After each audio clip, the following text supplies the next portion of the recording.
Dhaddachaarraa abbootii seeraa sadiin sayyamamee jira. Murtiin isinii dubbifamaa dhaggeeffadhaatii murtiis qaamolee xumurarra isinii erginu. Abbootiin seeraa maqaan isaanii ibsaman Kuliyyataan Kiisii Ayyaanaa Deebii Kennaa Waajjira Pabliik Sarviisii Misooma Qabeenya Namaa Oromoo galmee kan ture qorannee murtii kennuuf ture murtii armaan gadii kennineerra. Murtii galmee banamee dhaddachaaf kan dhiyaate Kuliyyataan Biyyannoo isaa guyyaa gaafa 3/7/2006 barreessee dhiyeesseen caasaan Waajjira Pabliik Sarviisii Misooma Qabeenya Namaa godina Horroo Guduruu Wallaggaa irra deebiin fooyya'ee hojjetamee gadi bu'e keessatti qindeessaa garee madaalii fi sadarkeessuu muuxannoo hojii kallattii waggaa 7 gaafa turratti ani kallattii muuxannoo hojii waggaa 10-8 fi guyyaa 15 hojjetee osoo jiru hojjetaan muuxannoo hojii waggaa 3-7 qabuuf waan kennameef bitti hojii qindeessaa garee madaalii fi sadarkeessuu irratti akka ramadamu murtiin akka naaf kennamu kan jedhu Kuliyyataa gaafateera. Manni hojii deebii kennaan deebii xalayaa guyyaa lakkoofsaa yaa 21/125 guyyaa 24/7/2006 barreessee dhiyeesseen caasaan manni hojii keenya fooyya'ee gadi bu'e irratti manaajimentii waajjira keenyaa ramaddichi marsaa lamaan raawwatamuu akka qabu kallattii kaa'een calqaba irratti ibsa xalayaa biiroo Pabliik Sarviisii Misooma Qabeenya Namaa Oromiyaa irraa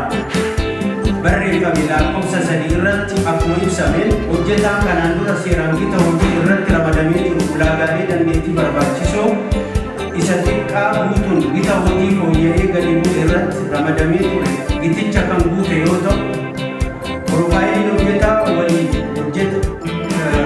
waliin qoreen waan hojii filannoo dhiyaatee akka mirkanaa'u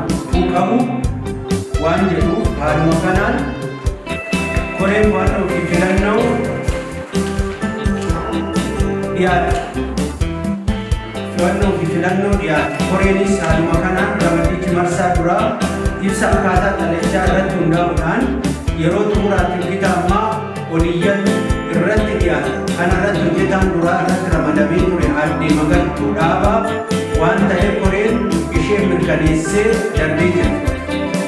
Kana irraa qoreen barannoo fi filannoo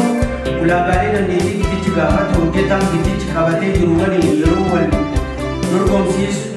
ulaagaalee irra deebiin ramaddii caasaa kanaaf qoratame gosa barnoota gitichi gaafatuu fi tajaajila waggaa meeqa akka gaafatu malee eessatti kan hojjetame muuxannoo kallattii ta'a kan jedhu hin qabu. Sababa kanaan qoree muuxannoo kallattii caasaa GAG qoratame irraa fayyadamu yeroo wal dorgomtoonni hojjettuun gita hojii kana irratti ramadamtee jirtu gitichi irratti muuxannoo kallattii qabamee fi muuxannoo waggaa 9 fi ji'a 11 kan qabameef ta'ee muuxannoo qophii karooraa bajeta hordofii fi gama akka muuxannoo kallattii sababa qabamu ulaagaalee dandeettii barbaachisoo keessaa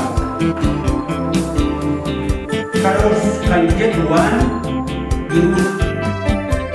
muuxannoo qophii karoora bajetaa hordofii fi gama irratti waggaa 5 fi ji'a 5 fi guyyaa 7 qaban itti edamee muuxannoo kallattii gitichi gaafatu waggaa 7 waan ta'eef hojjetama duraa dhufamu jechuudhaan mana hojii deebisaa kenneera. Walfalmitoonni bitaa mirga falmii afaanii akka dhaga'amuuf dhaddachaan gaafatanii falmii afaanii hin barbaannu ragaa taatee murtiin akka nuuf kennamu jechuun gaafatanii jiru. Manni murtii bulchiinsaa kun galmee keessa fudhatee yommuu ilaalu caasaa waajjira deebii kennaa qoratee gadi bu'e keessaa biqil hojii falmii kaase qindeessaa garee madaalii fi sadarkeessuu bita hojii fooyya'ee dhabuu miti Kuliyyataan bita hojii amma falmii kaase kana irratti abbaan mirgaa ta'uu danda'amu miti kan jedhu akka qabxii ijootti qabachuudhaan dhimmicha yeroo xiinxalu bitin hojii amma falmii kaase kun dursaa garee madaalii sadarkeessuu fi beekamtii lammaffaa muuxannoo hojii kallattii waggaa 7 gaafatu irratti haalli ramaddiin itti gaggeeffamuu qabu xalayaa lakkoofsa biiroo pabliik sarviisii misooma qabeenya namaa Oromiyaa 2 gaafa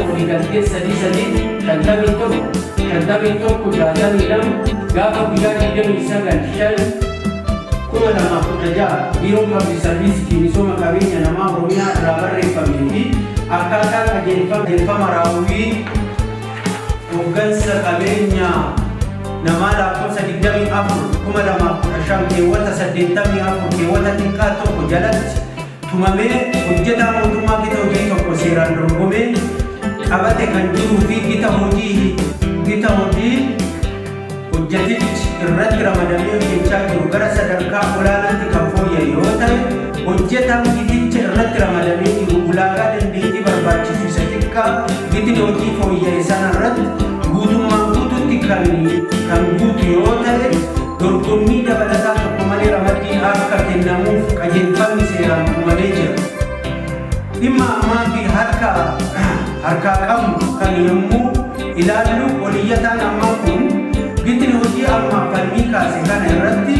hojjechaa waan tureef gitni hojii amma falmii kaase kun naaf kennamuu qaba kan jedhu kaasee jira. Haa ta'u malee gitni hojii amma falmii kaase kana irratti xalayaa lakkoofsa H12/307 muraa 615 guyyaa gaafa 17/12/2015 barreeffameera. Ramaddiin kun kan kenname hojjechaa jirtu aadde Magartuu Dhaabaa ta'uun galmee keessatti kan argamu. Kanarraa ka'uun dhimma kana yoo ilaallu gita hojjetaan tokko irratti ramadamee hojjechaa jiru irratti oliyyataan ani ramadamuu qaba jedhee gaafachuun isaa dogongora ta'uu waan hubateef hin komachiisu jennee mirkaneessinee jirra. Kanaafuu manni murtii bulchiinsaa kun akkaataa labsii hojjettoota mootummaa naannoo Oromiyaa lakka 2015-2011 keewwata 81 jalatti gitni hojii dursaa garee madaallii sadarkeessuu fi beekamtii lama irratti oliyyataan ramadamuu hin danda'u jennee sagalee tokkoon murteessinee jirra. Murtiin jalaa murtii galmee cuunee mana galmeetitti deebifneerra mirgi oliyyannoo eegamaadha.